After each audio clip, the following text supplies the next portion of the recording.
여러분, 우리가 매일 입는 옷이나 손에 쥔 스마트폰, 이게 다 어떻게 우리한테까지 오는 걸까요? 오늘 바로 그 이야기. 수십 년 동안 세상을 굴러가게 했던 글로벌 공급망이라는 거대한 시스템이 지금 어떻게 완전히 뒤바뀌고 있는지 그 속을 한번 제대로 들여다보려고 합니다. 경제학자 피에트라 리볼리가 한 말인데 이게 바로 글로벌 무역이 얼마나 복잡하고 또 대단했는지를 딱 보여주는 것 같아요. 생각해보세요. 텍사스에서 난 목화가 저 멀리 중국 공장으로 가서 옷이 되고 그걸 또 미국에 있는 우리가 사서 입다가 나중엔 아프리카 시장에서 팔린다니 이건 뭐 전 지구가 힘을 합쳐서 물건 하나를 만들어내는 거나 마찬가지였던 거죠. 그런데 말이죠, 이 기나긴 여정이 이제 곧 끝날지도 모른다는 이야기가 나오고 있습니다. 오늘 우리가 던져야 할 가장 중요한 질문이 바로 이거예요. 한때는 너무나 당연했던 이 전 지구적인 연결고리가 지금 막 삐걱거리기 시작했거든요. 자, 그럼 이 모든 게 대체 어떻게 시작됐는지 그야말로 눈부셨던 시절로 한번 거슬러 올라가 보죠.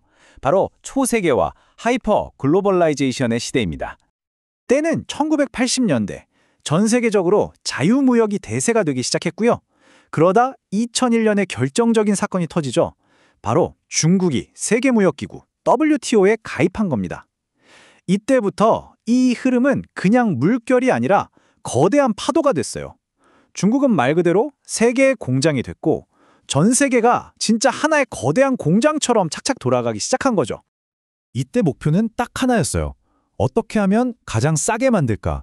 바로 궁극의 효율성이었죠. 기업들은 뭐 당연하다는 듯이 국경을 넘어서 가장 인건비가 싼 곳, 원자재가 싼 곳을 찾아다녔습니다. 이게 그 시절엔 최고의 경영 전략이었으니까요. 자, 이 그래프 한번 보세요. 이게 정말 모든 걸 말해줍니다. 1980년부터 2008년까지 저 가파르게 치솟는 곡선 보이시죠?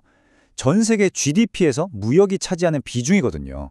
세상이 얼마나 빠르고 또 얼마나 깊숙이 서로 얽혀 들어갔는지를 그냥 한눈에 보여주는 거죠. 그러니까 정리를 좀 해보면 2008년 이전 세상의 룰은 아주 간단했어요. 첫째도 비용, 둘째도 비용. 무조건 싸게.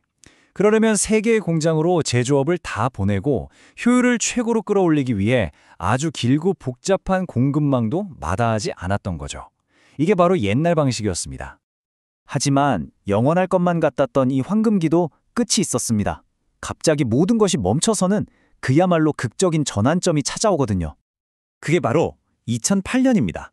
다들 기억하시죠? 글로벌 금융위기. 이게 그냥 단순한 경제 위기가 아니었어요. 수십 년간 쌓아올린 세계화라는 믿음의 탑을 밑동부터 흔들어버린 그런 사건이었습니다. 금융위기가 터지니까 서구 선진국에서는 당장 일자리가 사라지고 사람들의 불만이 쌓이기 시작했어요. 아니 이렇게 다 열어놓고 무역하는 게 대체 누구를 위한 거냐? 왜 혜택은 소수만 보고 고통은 우리가 다 져야 하냐? 이런 목소리가 여기저기서 터져나오기 시작한 거죠. 자, 아까 봤던 그 그래프 다시 한번 볼까요? 이번에는 2008년 이후를 한번 보세요. 수십 년 동안 그렇게 미친 듯이 솟구치던 선이 갑자기 평평해졌죠? 성장이 멈춘 거예요.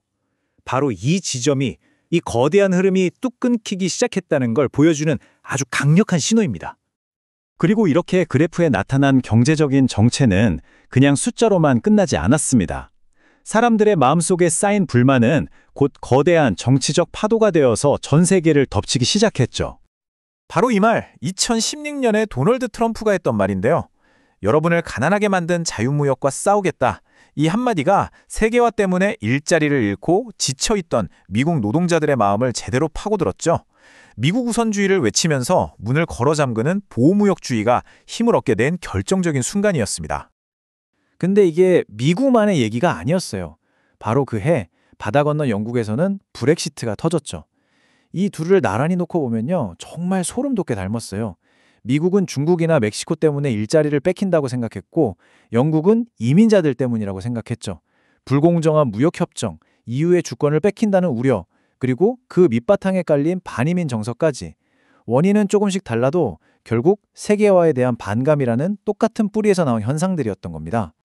그리고 이 바람은 유럽 전역으로 퍼져 나갔습니다. 프랑스, 이탈리아 같은 다른 나라들에서도 포퓰리즘, 민족주의를 내세우는 정당들이 힘을 얻기 시작했죠. 우리 국경부터 닫고 우리 국민부터 챙기자. 이 목소리가 이제는 전 세계적인 흐름이 되어버린 겁니다. 자, 그럼 이렇게 세상이 쪼개지고 있는데 그럼 지금 무역은 어떻게 하고 있을까요? 이제 이야기의 마지막 장입니다. 완전히 새로 그려지고 있는 무역의 지도를 한번 펼쳐보겠습니다. 첫 번째 키워드는 리쇼어링입니다. 리쇼어링. 말 그대로 다시 해안으로 돌아온다는 뜻인데 아주 쉽게 말해서 이제 남의 나라 말고 우리 집에서 만들자 이거예요. 해외에 나갔던 공장들을 다시 자국으로 불러들이는 거죠. 두 번째는 friend shoring입니다. friend shoring.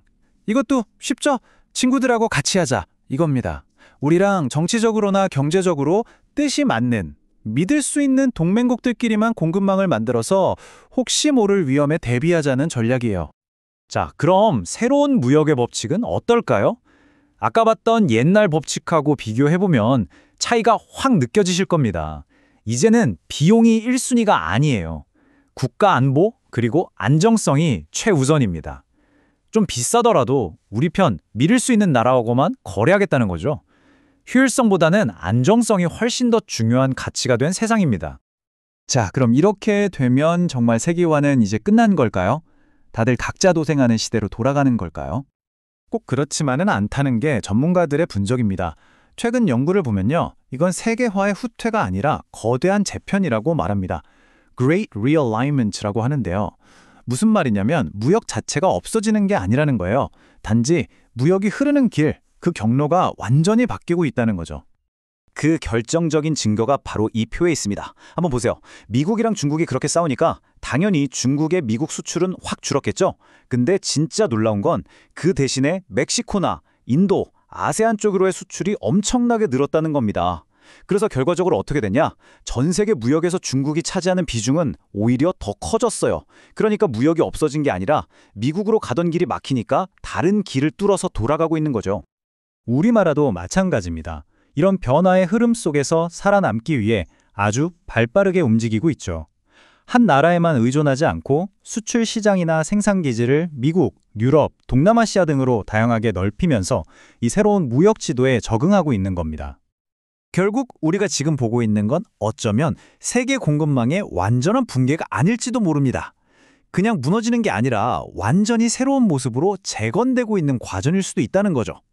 물론 이전보다 훨씬 더 복잡하고 예측하기는 더 힘들어졌지만요. 여러분 어떻게 생각하시나요? 이 거대한 변화의 끝에서 과연 어떤 세상이 우리를 기다리고 있을까요?